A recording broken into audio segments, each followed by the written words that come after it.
And we are back on the Zero Hour. I am Richard R.J. Eskow, and one of the things that has we've talked about inequality on this show. We will again.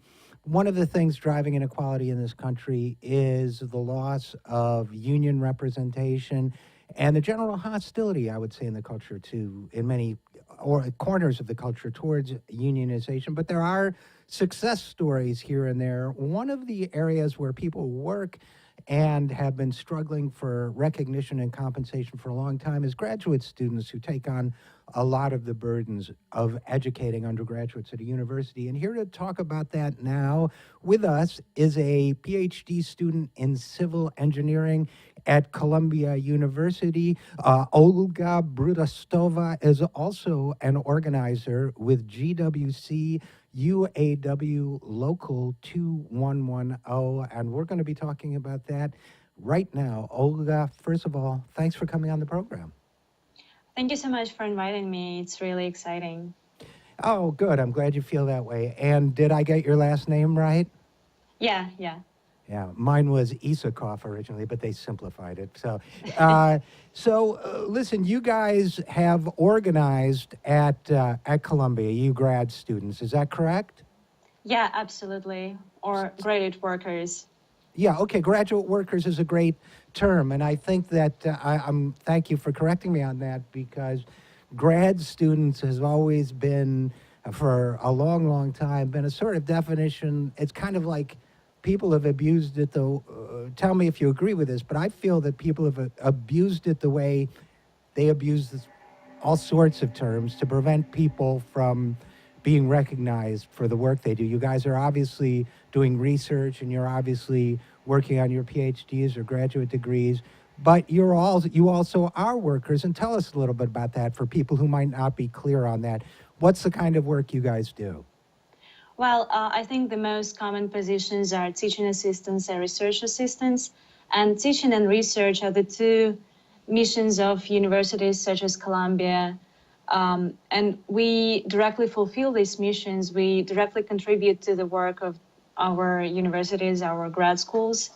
That's why we would like to be considered workers. We would like to be recognized as such.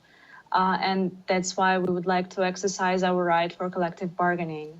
So in some cases you do, or many cases, correct me if I'm wrong, but you do get paid something in some cases, but you really don't have any bargaining rights over that, when you're paid or how much you're paid or the nature of the work for which you should be paid, right? Yeah, absolutely.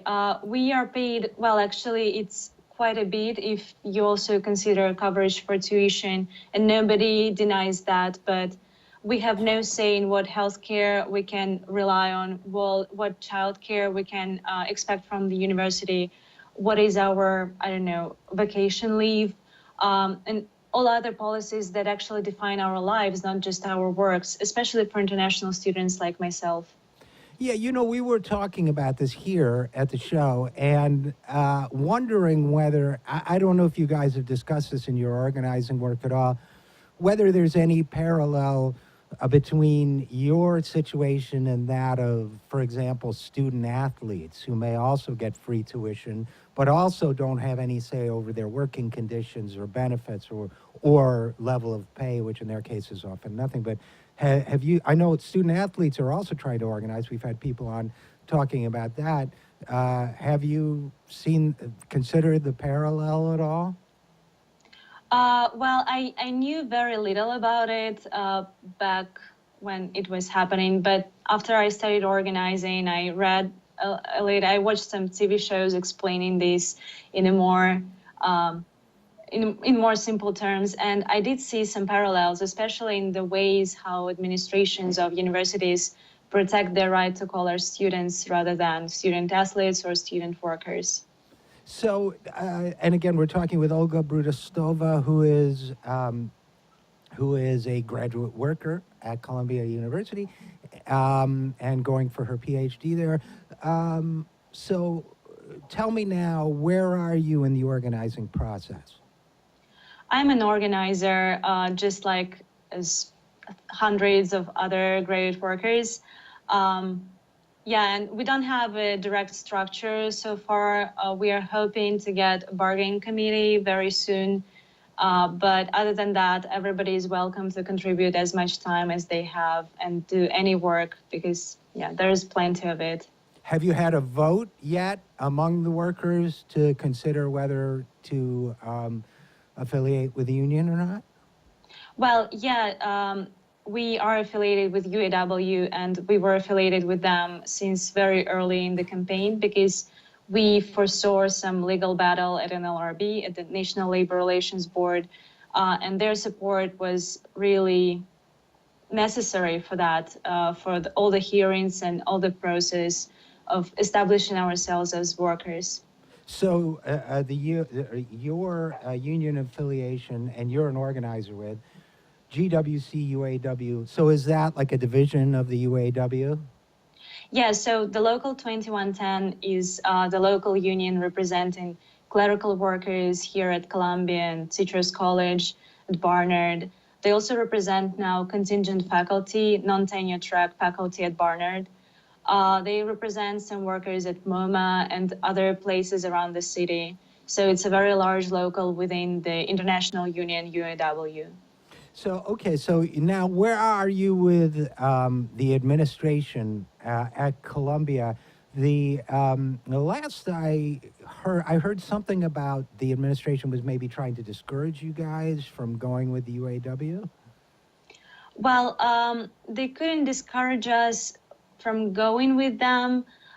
They rather tried to discourage our supporters or people on the fence from voting for that because GWC UAW was already formed as affiliated with the UAW. So they were trying to frame it as a third-party involvement in the academic process and used it as an anti-union argument in the last weeks of their campaign.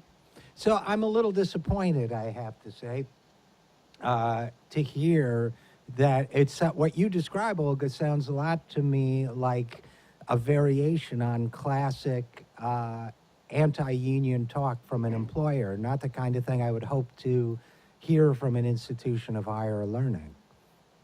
Yeah, and it's especially surprising to see the tactics that they're using, which are very similar to Walmart's ones, for example. One of the things that they asked our departments to do, they asked to distribute some packages with so-called information material about unionization, and they were handed out personally to us as workers, which was very frustrating, and nobody expected it from them. Yeah, so I guess you guys are pretty disappointed about that.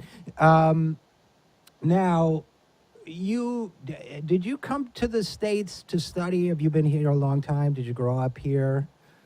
No, I grew up in Russia. I came here from my undergrad for my grad program. Yeah.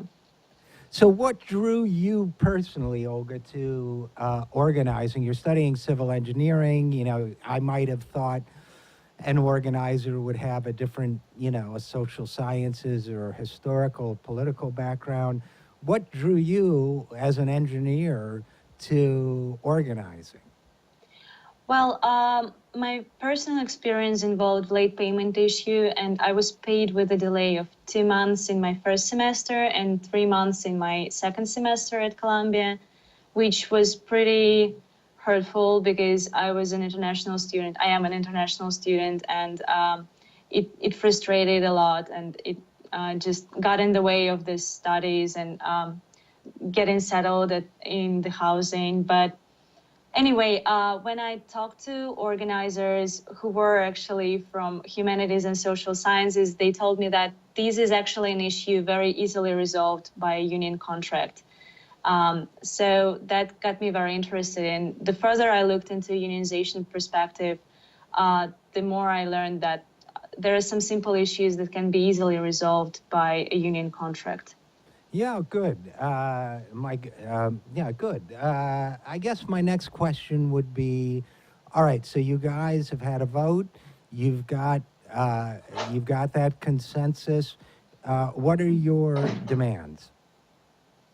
Well, now we are planning to go to the bargaining table as soon as possible. And of course, it's a vacation time and we have a winter break in January.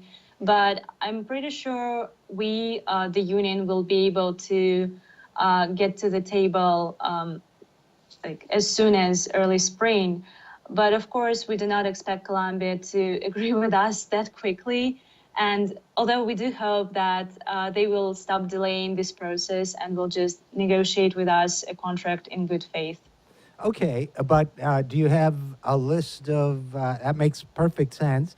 Do you have a list of demands that you think are appropriate? And do you have a list of things? I mean, obviously, they're not just going to give in, otherwise, you wouldn't have to negotiate. But do you have a position that you've taken on what you think graduate workers ought to receive, specifically at Columbia? Well, actually, that's something we are currently working on. It's the bargaining survey. And then when we have the bargaining committee, which will be democratically elected by the whole community of workers, a bargaining platform will have to be ratified by them as well. So this is not something determined so far, but we are working on it.